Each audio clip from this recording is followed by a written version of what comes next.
जय जगन्नाथ मु दिवाकर दास आपण मानक प्रणाम करुच्ची। आगकू सेप्टेम्बर 7 तारिख भागवत जन्म दुईटी ग्रंथर जन्म दिवस को आम मैंने पालन करूँ। गोटे हूँ गीता जयंती आ गोटे हूँ भागवत जन्म।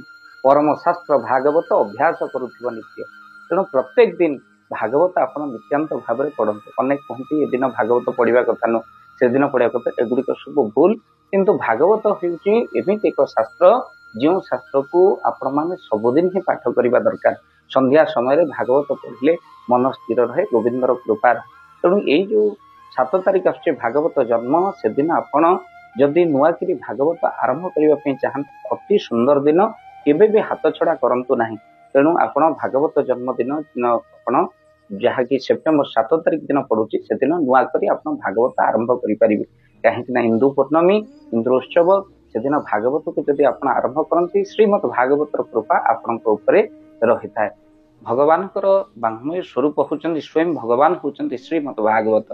तेणु से तर्क पाषाण शास्त्र जे अभ्यास न करते अन्य शास्त्र रे मन न दे आपण श्रीमद भागवत को प्रतिदिन आप संध्या समय पाठ करंतु। आपण भागवत पाठ कला बेले पूर्व दिग को मुख करी भागवत निहाती भाव में पाठ करंतु।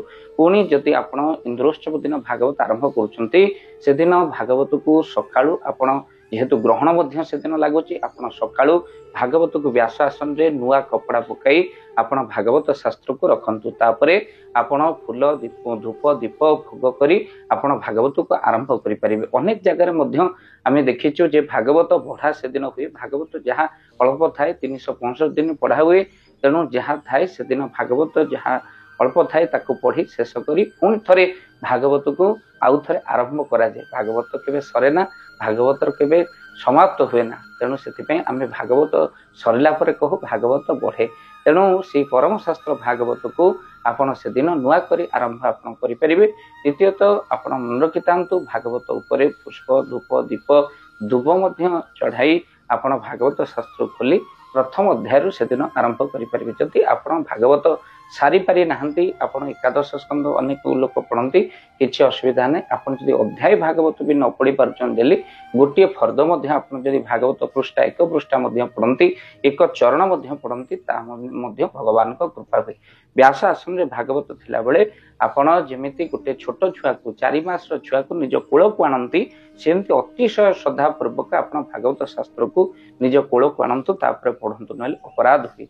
भागवत शास्त्र को अवमानना करने कथा। भागवत जो जगह पढ़ा होची आपण से स्थान करे प्रणाम कर निहाती भाव में जातु। भगवान निजे कहते जत्र जत्र चतुर्वक्त्र श्रीमद भागवतम भवेत गच्छामि तत्र तत्राहं गौजता सुतवत्सला। गोटे गायटीए बाछुरी पछरे जेमती धाए मो भक्त पछरे मुझे धाए जो भक्त श्रीमद भागवत को पाठ करे खाली से नुह जा घरे श्रीमद भागवत शास्त्र रहे जावत दिनानि हे पुत्रम शास्त्रम भागवत गृहे तावत पिबंती पितर क्षीर शक्ति मधुदकम। जा घरे भागवत शास्त्र पूजा पाए तार पितृपुरुष माने कौन करती ना उत्तम क्षीर मधु उपर थाई भक्षण करते। तेणु इंदु पूर्णिमा दिन आप निश्चिंत भाव में गोटे अध्याय भागवत आप भाव में पढ़ंतु। सकाल भागवत शास्त्र पढ़ंतु, ब्राह्मण वैष्णव दान आप दिंतु जहाद्वारा आपंकर अनेक कल्याण हो। तेणु सकाल स्नान कर ठाकुर पूजा करी गोटे अध्याय भागवत आप निहाती भाव में पाठ करंतु। से दिन भागवत प्रणाम कले गोविंदर कृपा हुए। जदि आप तरतर हो भागवत पढ़ी पारु नाहंती भागवत को स्पर्श कले से पुण्यर अधिकारी आप हमें। कलि जुगरे भगवान संतोष कारण श्रीमद भागवत नाम पुराण लोक विस्तृतम शून्य श्रद्धया युक्त मम संतोष कारण। कलि जुगरे जदि भगवान संतोष किसी कारण थाए ताहूँ भागवत। अंतिम काल ये भागवत जदि कर्णरे पड़े मनीष दिव्य गति लाभ करे भगवान तापर कृपा करी वैकुंठ धाम रे पहुंचा। आरंभ करने कथा से दिन 7 तारिख दिन जेहेतु ग्रहण लगुच आपण बेलाबेली 10टा पूर्व भागवत शास्त्र अध्याय निहाती भाव में पाठ करंतु। भागवत व्यास आसन रे आपण नूतन वस्त्र दे पूजा करी जेहेतु भागवत जन्मदिन जमी पालती किछि खीरी करी से दिन पिला को बांटी दिंतु जहाद्वारा गृह उपर भगवान कृपा निश्चित हम। आम आम जन्मदिन पालुचु से दिन किंतु भागवत जन्मदिन पालन करियो। तेणु ये महासुजोग को हाथ छड़ा केवे करंतु नहीं। नुआ करी जो मैंने भागवत पढ़िया चाहती एकादशी व्रत जो मैंने से भागवत जो न पढ़ते पापी कि संसार भितर ना।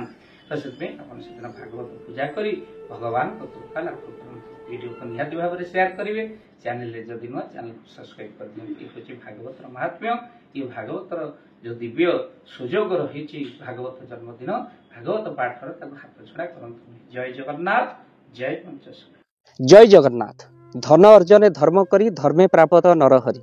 आपण को उपार्जित धन को जदि धर्म कार्य लगे चाहूँगी किसी असहाय असुस्थ व्यक्ति पाखे आम प्रतिदिन पहुँचू आउ किसी सहयोग करूँ। जदि आपणकर से गुंडुची मूषा भली दान से कार्य लगे चाहूँगी स्क्रीन रे चली ए नंबर रे एबे कॉल करंतु। आमे दबु आपन को फोन पे नंबर आपनकर जेतिकी समर्थ रही सामर्थ्य अनुसार आपण प्रदान करिवे आपनकर अर्थ राशि। एबे आपण जानि के आनंदित हेबे गोटी एम्बुलेंस किना जाइछि केवल रोगी सेवा पई। जदि आपनकर किछि अर्थ से एम्बुलेंस पई आपण सहयोग करिबा पई चाहंती तो एबे कॉल करंतु एही नंबर रे। आपन को अशेष धन्यवाद। जय जगन्नाथ।